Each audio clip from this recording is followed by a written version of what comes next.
যোৱাবাৰ মই দিছিলোঁ এটা উকিয়াই হাঁহি মাৰি কিমান গাত লাগিছে নাজানো মোক মানে দাড়িঅলা ছাগলী বুলি কৈ আছিল এতিয়ালৈকে ৰুজুকি কমি বুজিয়ে পোৱা নাই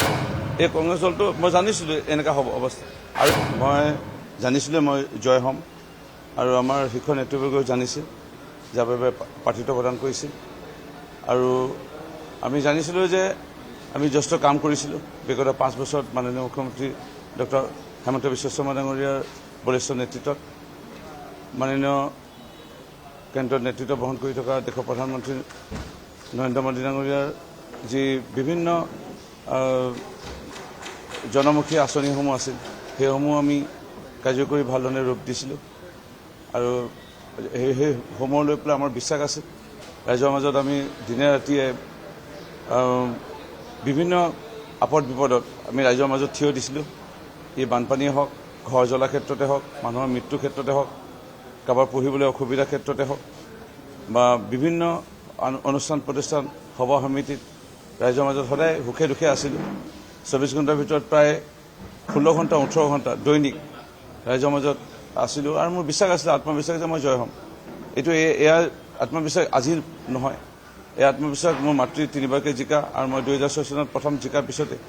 মই কৈ আহিছিলোঁ প্ৰত্যেকবাৰ নিৰ্বাচনৰ আগত যে মই জয় হ'ম আৰু এইবাৰো কৈছিলোঁ যে মই জয় হ'ম আৰু জয় হ'লোঁ আৰু মই আজি বাজপেয়ী ভৱনলৈ আহিছোঁ আমাৰ ৰাজ্যিক কাৰ্যালয়লৈ মাননীয় ৰাজ্যিক সভাপতি দিলীপ শইকীয়া ডাঙৰীয়াক এখন গামোচাৰে সন্মান জনালোঁ অভিবাদন তেখেতক জ্ঞাপন কৰি তেখেতৰ পৰা আশীৰ্বাদ বুটলিলোঁ আমাৰ কেইজন জ্যেষ্ঠ নেতা মন্ত্ৰী পীযুষ হাজৰিকা ডাঙৰীয়া মন্ত্ৰী জয়ন্ত মল্ল বৰুৱা ডাঙৰীয়াক সাক্ষাৎ কৰিলোঁ ৰাজ্যিক নেতৃবৰ্গক সাক্ষাৎ কৰিলোঁ মোৰ খুব ভাল লাগিল আৰু খুব কমটি সময়ৰ ভিতৰতে মাননীয় মুখ্যমন্ত্ৰী ডক্টৰ হেমন্ত বিশ্ব শৰ্মা ডাঙৰীয়া দ্বিতীয়বাৰৰ বাবে অসমৰ মুখ্যমন্ত্ৰী হ'বলৈ গৈ আছে তেখেতক আগতীয়াকৈ অভিনন্দন জনাইছোঁ আৰু আমাৰ যিমান বিষয় বিভাগসকল আছিল আমাৰ ৰাজ্যিক কাৰ্যালয় তেখেতসকলৰ মাৰ্গদৰ্শন আছিল কেতিয়াবা আমাক আমুক জেগাত কেতিয়াবা ক'ৰবাত অকণমান দুৰ্বল হৈ আছে আমুক জেগাত যাওক আমুক অনুষ্ঠান প্ৰতিষ্ঠানক লগ কৰক এইসমূহ আমাৰ ৱাৰ ৰুমৰ পৰা আমাক কৈ আছিল আৰু সেইসকলক আজি মিঠাই খোৱালোঁ মোৰ খুব ভাল লাগিল কেতিয়াও মন্ত্ৰিত্ব আশা আগতো কৰা নাছিলোঁ ভৱিষ্যতে চাগে নকৰাটো ভাল মই এনেও অনুভৱ কৰোঁ ভগৱন্তই যেতিয়া ইচ্ছা কৰে তেতিয়াহে মানে ভগৱন্তৰ ইচ্ছা অনুসৰি হয় এনেকুৱাকৈও আমি পাইছোঁ প্ৰথম জিকিয়ে মন্ত্ৰিত্ব সন্মান লাভ কৰা আমি পাইছোঁ বিভিন্ন সময়ত বিভিন্ন ৰাজনৈতিক দলৰ চৰকাৰ সময়তে হওক বা বৰ্তমানে এই চৰকাৰ সময়তে হওক মানে এই দলৰ মানে চৰকাৰ সময়তে হওক কেনে শীৰ্ষ নেতৃবৰ্গই কাক দিলে ভাল কোন হ'লে ভাল মানে অসমৰ সৰ্বাংগীন উন্নয়ন বিভিন্ন জাতি জনগোষ্ঠীৰ বা সেই সকলোখিনি চাইহে দিব একেবাৰে আমি 80জন জিকি আহিছোঁ বা 100জন জিকি আহিছোঁ সকলোকে যদি দিবলৈ যায় এটা সীমিত সংখ্যা সেইকাৰণে আমি আগতীয়াকৈ মন্ত্ৰী সভাৰ সন্মানীয় মন্ত্ৰীসকলকো অভিনন্দন জ্ঞাপন কৰিছোঁ চাওক মাননীয় মুখ্যমন্ত্ৰী ডক্টৰ হেমন্ত বিশ্ব শৰ্মা ডাঙৰীয়াই জেনজিৰ যিটো প্ৰসংগ তেখেতে এটা খুব সুন্দৰ বিৱৰণ দিছে এই ক্ষেত্ৰত আমাৰ অন্য ঠাইত যদি চোৱা যায় আধুনিক যুগত দেউতাক অফিচলৈ গ'ল মাক অফিচলৈ গ'ল মানে আদৰ্শ কি সংস্কাৰ কি হয়তো ল'ৰা ছোৱালীক শিকোৱা নাই মোবাইলৰ যুগত তেওঁলোকে কম্পিউটাৰ যুগত আধুনিক যুগত তেওঁলোকে যেনে দেখে তেনে শিকি ইয়াত ডাঙৰ হোৱা তেওঁলোকক লৈ পেলাই জেনজিসকলৰ সাধাৰণতে এটা চৰ্চা চলে বিভিন্ন দেশত বুলি ক'ব পাৰি বা বিভিন্ন স্থানত কিন্তু আমাৰ অসমত তেনে এই প্ৰসংগত ইমান চাগে জেনজিৰ প্ৰসংগটো এইবাৰ অত্যন্ত নিৰ্বাচনত বেছি চৰ্চা লাভ কৰিছে আৰু দেখা গ'ল যে এই জেনজি বুলি পেলাই কথা নাই যিসকল নৱপ্ৰজন্মৰ ভোটাৰ তেওঁলোকে মোবাইলৰ যুগত অতীতটো দেখা পাইছে অতীতত অসমত গুলি ফুটিছিল বম ফুটিছিল টকা দিলে চাকৰি অসমৰ ৰাস্তা পদূলি বিধ্বস্ত হৈ আছিলে ব্ৰহ্মপুত্ৰৰ ওপৰত কেইখন দলং আছিল এতিয়া কেইখন দলং হ'ল তেওঁলোকে এই কথাবোৰ দেখা পাই ডেকা চাম মই প্ৰথম মানে ফাৰ্ষ্ট টাইম ভোটাৰ বুলি কৈছোঁ তেওঁলোকে সাধাৰণতে জেনজিৰ লগত তুলনা কৰা হয় আৰু তেওঁলোকৰ যদি সঁহাৰি আমি নাপালোহেঁতেন হয়তো আমি চৰকাৰ এনেধৰণে বিপুল সঁহাৰি আমি নাপাওঁহেঁতেন এনেধৰণৰ চৰকাৰ আমি গঠন কৰিব নোৱাৰোঁ বা চৰকাৰ গঠন কৰিবৰ কাৰণে এনে সুযোগ নাপালোহেঁতেন সেইকাৰণে জেনজি প্ৰসংগত মই এইটোৱে ক'ম জেনজি বুলি পেলাই কোনো চাগে নতুন এটা বিষয় বুলি পেলাই নাই মোৰ এটা ল'ৰাৰ বয়স 21 বছৰত ভৰি দিছে মই তাক সুধোঁ কিবা জেনজি লৈ পেলাই কিবা এটা ক'বা নেকি জেনজি কথা কি আছে জেনজি কথা বোলে জেনজি বুলি পেলাই বেলেগ কিবা প্ৰসংগ চাগে আহিব নোৱাৰে বিজয়ৰ পাছত দেখা গ'ল আপোনাৰ এটা নৃত্য যথেষ্ট সামাজিক মাধ্যমত চৰ্চা হৈছে কেনেকৈ ভাবিছে মই মানে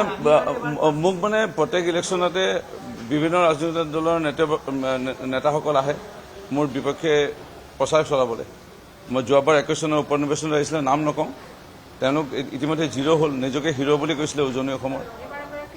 মানে উজনি অসমৰ হিৰ' বুলি কৈছিল কিন্তু শেষত গৈ জিৰ'ই হ'ল বুলি ক'ব পাৰি অকণমান থাকি গ'ল জিৰ'ৰ অকণমান অহাবাৰ চাগে তাকো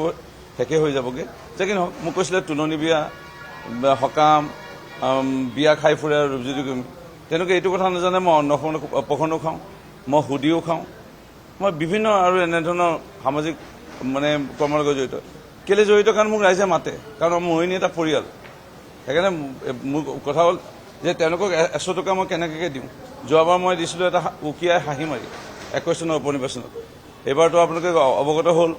মই তেনেকুৱা মিহিকৈ হাঁহি এটা মাৰি পেলাই দিলোঁ কিমান গাত লাগিছে নাজানো কিন্তু যিসকলে মোক মানে দাড়িঅলা ছাগলী বুলি কৈ আছিল মই আঁঠু যেতিয়া কাঢ়ি পেলাই যেতিয়া মই সেৱা জনাইছিলোঁ এই নিৰ্বাচনৰ আগত আকৌ আঁঠু কাঢ়ি মই নিৰ্বাচনৰ পিছতো মই ধন্যবাদ জনাইছোঁ তেওঁলোকে এতিয়ালৈকে ৰূপজ্যোতি কুৰ্মীক বুজিয়ে পোৱা নাই আৰু বুজি পাবলৈ বহুত দিন লাগিব হয়তো 100টা জনম লাগিব কাৰণ ৰূপজ্যোতি কুৰ্মী আধ্যাত্মিক দিশতো মই কিমান আয়ত্ব কৰিছোঁ মই নিজকে গুণ নাগাওঁ কোন কি কথা মই আৰু বেছিকৈ কৈ থাকিব বিচৰা নাই